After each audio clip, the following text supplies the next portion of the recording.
Hi, everyone, and welcome back to Small Biz Real Talk, where we're having conversations with real entrepreneurs about the failures and successes and everything in between. This is where we share stories to inspire you to help you run your business better. My name is Brandon Eldridge, and I'm your host. I'm with the Colorado SBDC serving Pikes Peak, and I'm here with my friend today, Don McGrath. How you doing, Don? Really good. Thanks for having me today. Awesome. Thank you.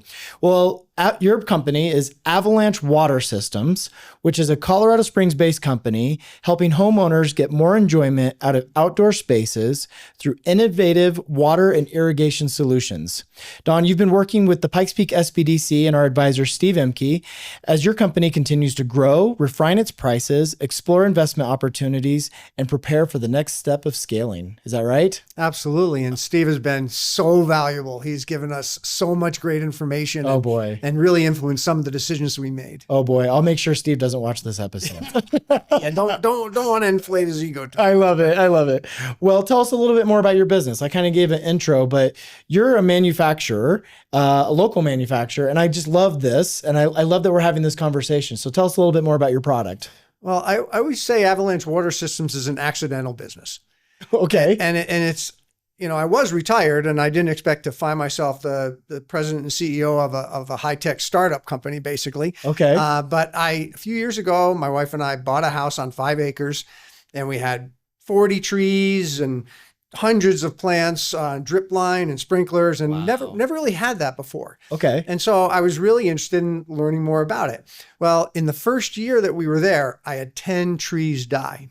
Okay. 10 adult pine trees, they died. Oh, boy. And so I went and was going to have them replaced. It cost me $10,000 to replace these trees. Chief. $10,000. Okay. And so I had them come, the nursery, contract nursery, they came in, they replaced the trees.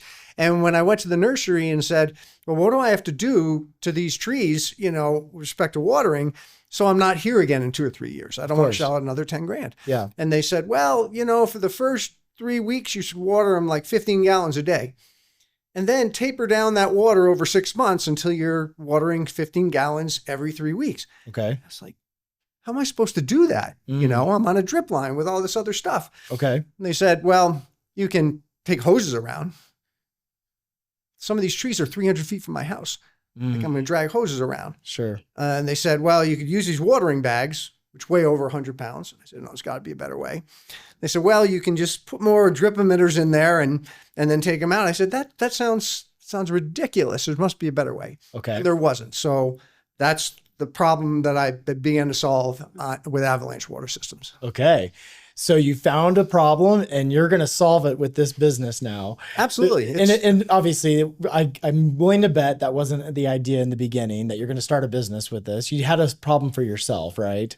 Had a problem, and I had coffee with a friend of mine who's my co-founder, Lou Price, who lives in Monument. Okay. And I was telling him about this problem, and I actually came up with some ideas on how we might do it in a mechanical way. And he's like, wow, we ought to make that. And so we were trying for a couple of years to make that, but the engineering on it was really, really hard. Okay. So this past year, I kind of came up with an electromechanical solution, which actually works. So that's what we're really focused on developing right now. Fascinating. I love this.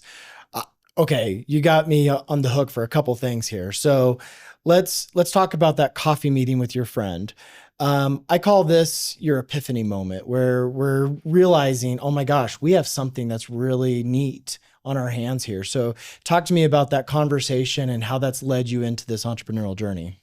Yes, we were just having coffee. You know, we like each other and we have coffee. And so we were at it's right in Monument. I forget the name of the place. Okay. But we were having coffee and I was explaining this problem. He said, oh, I got the same problem. Okay. And so I kind of said, well, I've kind of have this thing I've been fooling around with in my garage, and I think we could actually build something like this. And he's like, you know, let's have another coffee meeting. I think this sounds like something. Oh boy. So we had another coffee meeting.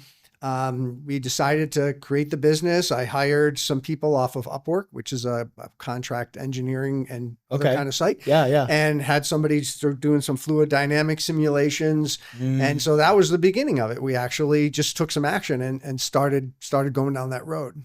So after you had this initial idea and you thought, boy, I think we've got something here, you go into this experimentation phase where you're now starting to figure out, how does this product work? Is it viable to the industry? Are people going to even spend money on it?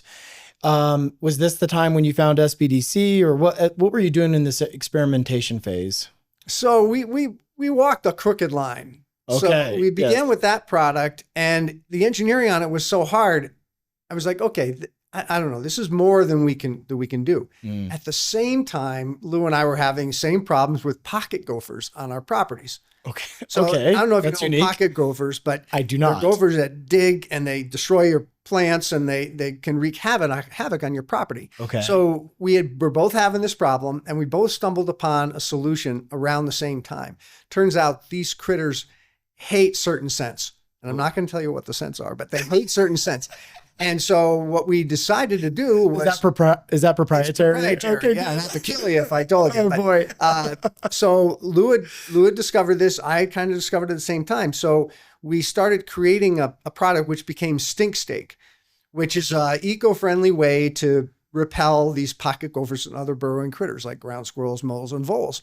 So we kind of switched to that, because we'd be like, wow, we can actually make this thing. We know exactly how to do this. Okay. So we went to work on that for about a year. And that's when I enlisted the help of SBDC, because we had done some selling. We got our first prototypes and we're selling at some farmers markets. And so we got some initial kind of traction. Yeah. And I was like, we need some help. I don't know what the next step is. So I reached out to the SBDC and they hooked me up with Steve. That's great. Okay. I want to dig into that, but you mentioned something just now. So number one, your original idea wasn't your first product you launched. Correct. So that's kind of neat. Number two, you mentioned farmers markets and testing out your market. So seeing if the market actually liked what you were putting together. Talk to me a little bit about your experience doing farmers markets, kind of testing your market out. Yeah, so we got these things, I'd spend months working with a contractor to do the design, pass all the design for manufacturing rules so that it could actually be manufactured. Okay. We got our first batch of 500. I was like, we got to sell this. Like, what are we going to do? And we thought, well, gosh, it seems like farmers markets are people who care about the outside. If you look at other stuff at farmers markets, much of it is outdoor and consumer living kind of stuff. Okay, sure. So we registered, signed up for a few farmers markets just to test the market, because we had no idea about the price. We know what our costs were, and we knew what we needed to sell them for in order to make a dime. Yeah. So we just, my wife and I, in my garage, we filled our repellent bottles. We made the concoctions. We put the things in boxes, made up logos, stickers, and brought them out to farmers markets. And they sold really well. Wow. We had our branding is really good. The Stink Steak. It's like a very cartoony kind of branding. Okay. And people would come up to us because they would see our sign, Stink Steak, and they would say, so what is that? And of the 4 farmers markets we did, I would say 70% of the people who walked up to us ended up making a purchase. No kidding. Yeah. So that's when we knew we really had something. Wow. So your data analytics is coming from boots on the ground, talking to people, figuring out what is it that they like about it. And I mean, it's pretty straightforward product. I mean, I don't know how you administer it, but whatever you do to get it into the ground so that you can repel some of these rodents, that sounds pretty straightforward. But a pricing model doesn't sound straightforward. It doesn't sound like there's a lot of competition in this world. So was meeting with Steve or going through this process, was this like the school of hard knocks in terms of how you built pricing models and your business plan in general? Yeah, so pricing is an art form, I think.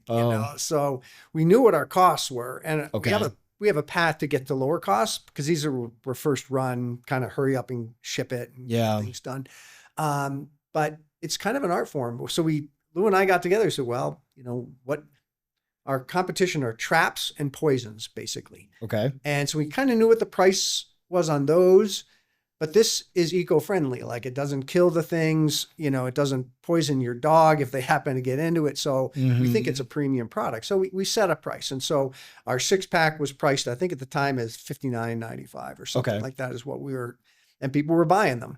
Yeah. And so I got together with Steve and we were talking about that. And he was like, well, you ever think about distributors or going on Amazon? And I said, gosh, on margins, I don't think we can we can do it. I don't think we have that much to give away. Sure. And he's convinced us that we had to think differently about it. Okay. That we had to think about the value. What's the cost of solving that person's problem? What's the cost in that pain? And so we ended up raising our price to $99.95, and we did some testing at a home show in January, and people were still buying. Yeah. So, he really changed our mindset around that, instead of a cost plus kind of a thing, or try to keep the cost as low as you can, but almost like, how much can you charge because of the problem that you're solving, the pain? Yeah. What's it worth someone to solve that problem? Very neat. It's a great way to think about it. And being a entrepreneur, I'm sure you're sitting there going, I want to do right by my clients, but I also want to do right by the work that we've put into this. And it sounds like you have some intellectual property. So it sounds like there's a cost analysis embedded into that price point. So thank you for sharing that. I know that's something a lot of our businesses come to us challenged with, especially when it's a consulting type business or something where the client doesn't get something tangible out of it. It's the forever question: what's the right price point for my product? So, and I think it's testing. Yeah. You just got to test it and see, Mm-hmm. because price is somewhat elastic to a point, and then it becomes not elastic anymore, right? Yeah. Nobody's going to buy something for $1 million. They're not going to buy a stink steak for $1 million. So at some point, it goes from being, it's worth it, no, it's not worth it anymore. Yeah. You don't want to be too close to that cliff. So you had a pretty interesting journey. It sounds like you ramped up pretty quick, but getting to a scalable business that's sustainable. Talk to me a little bit about your journey, about how you guys have embedded like real marketing strategies into your plan so that you can have a sustainable business model. So obviously farmers markets, this Steve convinced me pretty quickly, farmers markets isn't the business, right? Yes. It's just not scalable. Sure. You just can't do it, Yeah. not to get to the kind of numbers that we want or need. Yes. So when we were selling in the farmers markets, we kind of started hitting the end of the season, right? People aren't thinking about their burrowing critters come October, November, December. Okay. Yeah. And it was about this time that I had created the adaptive drip prototype working with the Rochester Institute of Technology, where I did my bachelor's degree. And so they actually made a prototype within 6 months. 4 engineering students. No kidding. Made a working prototype. That's an app, pretty cool. And it shocked me. So I was like, wow, this is the product. I said, this is the problem I've been struggling with for 3 years that we kind of shelved. This is the product. Wow. And so then I started focusing more on that. Long story short, I was in a business accelerator at UCCS this spring, and I'm talking with my mentor about, is there some way can we do a free version of the app or something for this? And I was like, no, you know what we need to do? We need to use Stink Steak as our database builder. Okay. Because it's very much similar people. Yes. People who have burrowing critters also have irrigation things that they want to solve. Sure. So right now what we're doing is we're putting together an online campaign to use the Stink Steak, run ads, and gather customer data, build a customer database of homeowners that appreciate that. Hopefully sell some also in the campaign. Mm-hmm. The goal would be sell enough so we can pay for the ad campaign. But the real goal is build this customer database. So when we come out with our adaptive drip product, we already have, a list of customers that we can go approach. Perfect. Boy, you guys are rocking now. Well, it's coming together, and I give so much to the UCCS Venture Attractor program. Yeah, let's talk about that. Yeah, How did you get into the program, and what's that about? So this is going to sound like everything is an accident in this business, but it kind of, Okay. I'm finding it is that way. Okay. So I was at a holiday party in my neighborhood. I got invited to people have this beautiful home in my neighborhood. They invited the neighbors to come, and I was like, I don't know if I want to go, but I ended up going. My wife and I went. Yeah. And I sat across from a very nice gentleman and his wife, and we were chatting, and I was telling him about my business and this product that I had developed with Rochester Institute of Technology. Yeah. And he said, oh, you ought to work with UCCS. It's in my district. and that was Senator Larry Liston. Okay. Sitting across from me. Yes. And so he hooked me up with someone from UCCS, who was the liaison, who introduced me to Larry Plummer, who's the head of the EPIC program that runs this venture attractor. So it's, Shout out Larry. Like, unbelievable. And so I got into that program. It was 12 weeks of just really great education, accountability. I have a fantastic mentor that's helped me develop my financial model, helped me develop the marketing and the pitch deck. And it's just taken years ahead of where I was. I can't tell you how much I love this story, because we talk a lot about the work that SBDC does, but then what the community really provides. And there's so many opportunities, whether you're looking for that one-on-one mentor type relationship or group learning like classes, and whether it's AI or anything under the umbrella of your business plan. The fact that you found Dr. Plummer and the program over there, I adore that so much. Is there anything else you want to say about the UCCS Accelerator program? So not that many people know about it. True. Like, I just stumbled across it because I happened to go to a holiday party. And if you're an entrepreneur and you're kind of at that stage where, you're just kind of getting going, you have a prototype or something that you think is close to something that's beginning to be saleable, go look up EPIC, look up UCCS Venture Attractor. Go. Yes. They run this every year, and it's a tremendous education. It's tremendous network you're going to get introduced to. It was done world for my business. And if you go through that, you actually have the opportunity to compete in a pitch competition in the fall, which is a $50,000 non-dilutive funding for you. So just do it. I mean, I would love to get the word out there that this is out there. Well, you just did. Yeah, there you go. So Dr. Plummer and Luke Doster, I've become good friends with them. They're very much in our ecosystem, and they've honored me with being a judge for a couple years now on that program. And I think what they're doing is great. And it is a tribute to our greater ecosystem, where we have a lot of resources in the Pikes Peak region and really in the state of Colorado across the board. So thank you for sharing that. It's great. You mentioned that there's a pitch competition that, you get a $50,000 seed money and things like that. Talk about your investor journey, because when you're doing a manufacturing product where you're going to have some capital and some skin in the game, what was your journey like to get investors or some capital to jumpstart this thing? And that's been a learning experience, and it's a reality. It's a chicken and the egg thing. Okay. Right? You have an idea, but until you can demonstrate that idea and prove that the market wants it, institutional investors aren't going to talk to you. Sure. So there's this first phase where you're looking to get angel investors. You're going to make them a sweet deal. You give them quite a bit for the amount of money they're going to give you. But you have to convince them that you've got something. You got the chops. You got chops, that you've done the work. And so I kind of came out with this.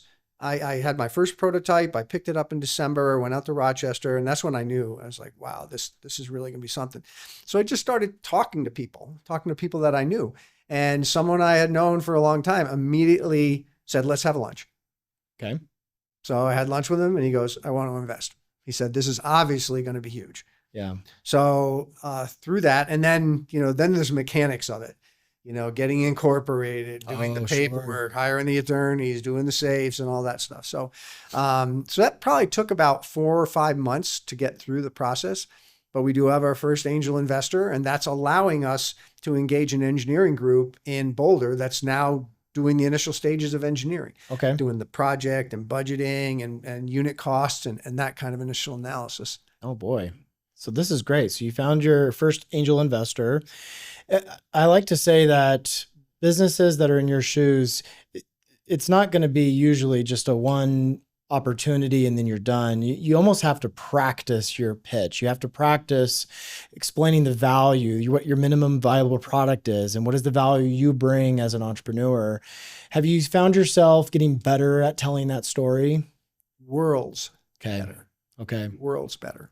So I remember I met Jim Waldrop is my mentor through the UCCS program. Amazing mentor, couldn't ask for a better Shout mentor. out, Jim. Yeah. And so I remember the first time we got together, he's like, well, I want to know what you want to work on, but I wanted you to go through your pitch. So I went through my pitch, and 40 minutes later, I was through it. And he goes, yeah, we got a ways to go.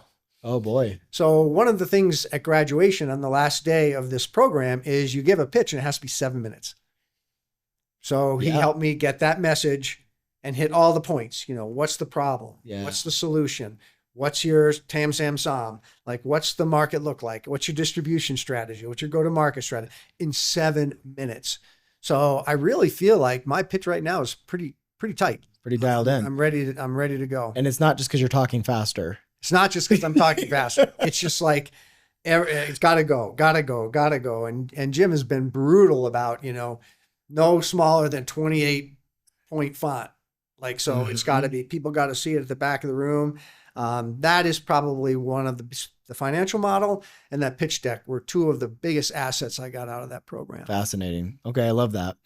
So I've been asking all of our guests, because we're really in this age of AI, and I find that people use it different ways. And our last guest was somebody that is a creative, and she had a very unique answer to this. But I'm just curious how you're seeing AI helping either scale or impact your business, either in a big way or even just like little ways of helping you articulate your message better. I've got an AI. It's my personal assistant. Okay. Just my personal assistant. I want some research done. Yeah. Like one of my tasks ahead is to do a campaign for a list of angel investment groups. I'm basically doing a campaign. Yeah. Reach out, get my name in front of them, because I'm not going to contact them and they're not going to give me money, right? I mean, it's going to have to be here's who I am, here's what I do, not now, right? So it's a campaign. So what did I do? I went to AI. I said, here's some parameters. Make me a list of the kind of angel investor groups that I should be approaching for my business. Boop, it comes back, and that's kind of how I'm starting my campaign.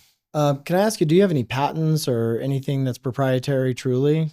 Yes. So we have 2 patents on the stink steak. One has been granted. So we actually got the utility patent for the stink steak. Okay, great. We have a design patent, which the claims have been allowed, which means they're going to issue the patent. It's just in the process. Okay. So stink steak, we've got those 2 pieces of IP. Very good. We have that original manual manifold that the engineering was hard on. We've had the claims granted on that too. So that's going to get patented in the upcoming few months. Great. We have a utility patent application submitted for the adaptive drip product that we're currently in development on. It covers the architecture and a lot algorithms and such.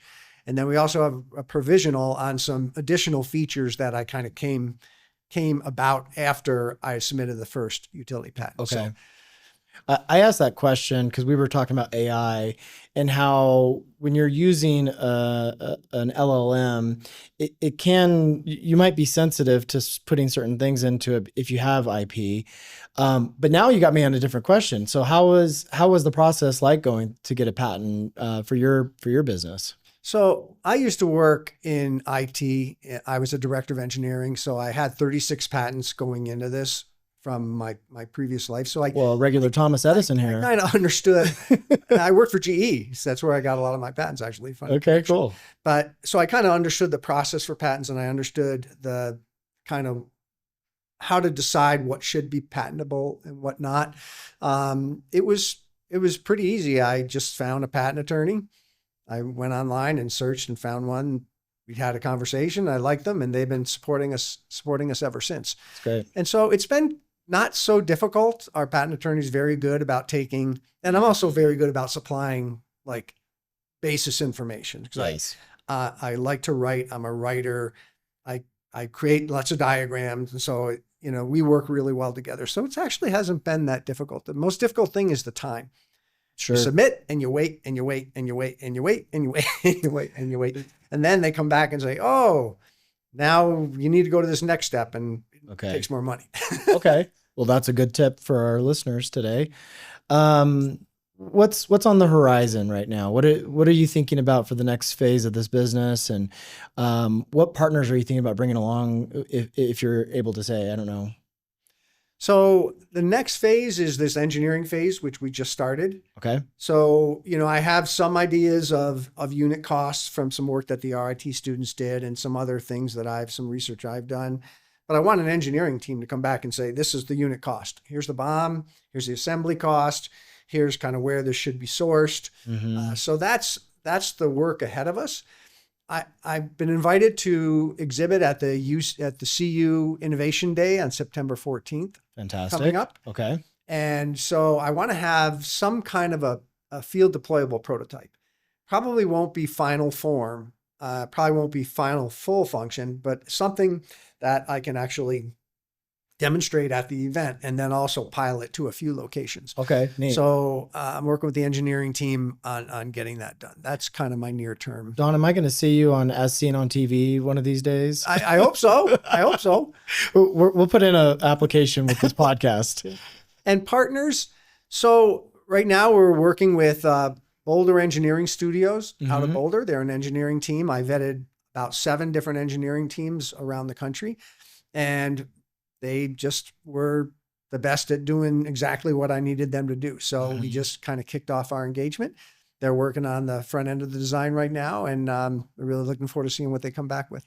I love this answer because the more I do SBDC type of work, the more I realize entrepreneurship is a communal event or affair, if you will. You need people to support this journey. You need people around you that are going to fill some gaps and some skills that maybe you're lacking, or be your eyes and ears in the industry, or whatever that may look like in your world. That's why I love the SBDC model so much, because it is a very communal space. A lot of the classes we teach, you're hip to hip with other entrepreneurs.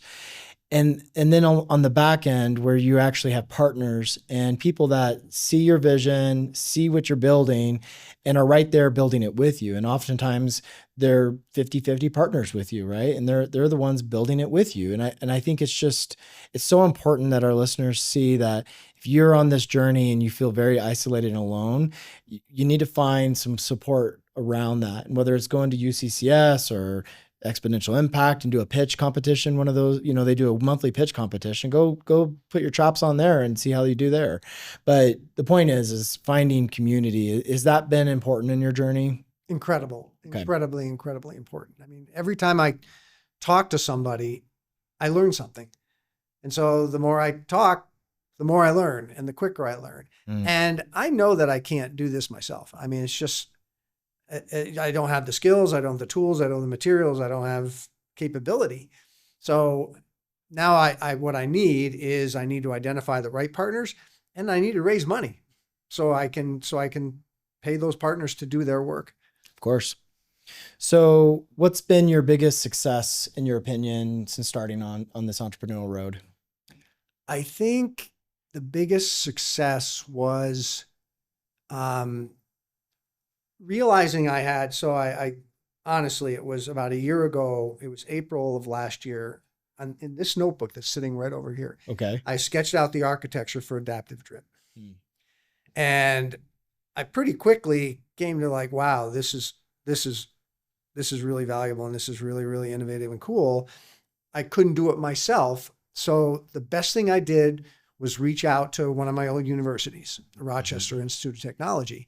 And they had a senior design project. So they bring together a team of engineers, you pay them a little bit of money, and you own all the IP. And in 6 months, they came back with a working prototype, proving that thing I wrote in my notebook is doable, total proof of concept. Wow. And so without that, I'd still be sitting in a coffee shop doodling, So that really was, it took it from idea to real proof of concept. And that's when I said to myself, wow, Don, this is worth really focusing on. And that's why I've been working so hard for the last 9 months, probably. Wow. Thank you for sharing that. It's beautiful. If you want to leave a nugget of truth or inspiration, what would you tell our listeners if you're talking to an entrepreneur who's in that early phase? What would you do to inspire them right now? I would say, just based upon my experiences, be open to the opportunities that are there. be open to change when change makes sense. Mm-hmm. Listen to those around you, because often they'll tell you, that's not a good road. I've been down that road and it's a really hard road. Okay. And, listen to people who have been down those roads and be open to change when it makes sense. A lot of times we linear thinkers like engineers like me, it's like, I know where I want to go, get out of my way. But sometimes that's not really where I need to go. I may need to go somewhere else, and I need to be open to, hey, I encountered this problem. This one product is just too hard to do. Okay, let's focus on this other one for a while. Mm-hmm. Is what we did. And then things kind of unfold unexpectedly. Fascinating. It's almost the beautiful part of it. I love it. Like it just unfolded in a kind of a beautiful way. It's great. Well, I thought I was sitting down with an entrepreneur, but I realized I'm sitting down with an inventor, a visionary, somebody who's working very hard to build something. And I admire that so much. I'm very grateful for this conversation. You got a cool idea. You got some cool stuff going on. I can't wait to see the next chapter of your book. We're going to work with you and we're going to keep talking to you because I can't wait to see what's next for you. But anything else you wanted to share with our viewers? Just SBDC. Again, it's a great resource. It's so easy. Like I just call, book an appointment. And Steve, I think I told you before we started, we had these calls, and then he would send me a follow-up with like 30 articles in it, all on various things that we had talked about. Yeah. And so then I can... All articles he wrote, by the way. That he wrote. Yeah. And so you can then go through them and digest it and kind Sure. of make your own choices. And it was free. So you can't get any better than that. So Fantastic. Take advantage of that. Great. Well, listen, my friends, I hope that you took a couple of pieces of nuggets of information from today. I hope you enjoyed the conversation. I know I did. Don, you're a good man, and I appreciate what you're doing. If you're looking for more information, I hope you'll visit www.pikespeaksbdc.org. Continue to shop local and choose with your dollars. We really appreciate that. And until next time, I hope you like and subscribe. Check out all of our latest episodes of Small Biz Real Talk. Thank you for joining us today, and we'll see you next time. Shop local.